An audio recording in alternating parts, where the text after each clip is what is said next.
ihame ry'umunsi. Nk'uko mubizi turi mu mwaka wo gukira ku buzima bwawe, ku bugingo bwawe, ku gihugu cyawe, aho uri hose. Ihame ry'umunsi, urwego wifuza kugeraho hari abarugezeho, aho wifuza kugana hari abahageze. Kugira ngo rero urwo rwego ubashe kurugeraho ni uko uca bugufi ukayoboza abahagutanze. Mu yandi magambo ni ukwemera uwahageze, ni ukwemera uzi ibyo utazi. Turasoma igitabo cy'Itangiriro ibice 40 umurongo n'uwa 14.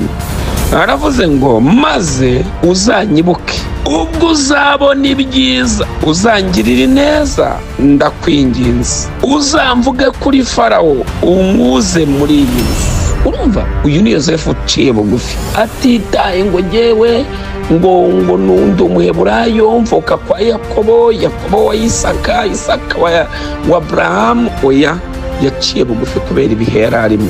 Ese wa mugabo wagize ngo ageze ibwami n'ubwo yamwibagiwe nyuma y'ubwo Farawo niyarose akamwibuka, bikarangira muvuze neza kuri Farawo. Erega mbibutse, Farawo ntabwo azi Yosefu, ariko Yosefu azi Farawo. Urwego wifuza kujyaho urwo ntabwo rukuzi, ariko wowe urarwumva. Rero urasabwa guhura n'abahageze. Shoje nkubwira ngo ibukuriwe biri mu bigize amahame. Iryo ni ihame ryo gukomera. Shalom.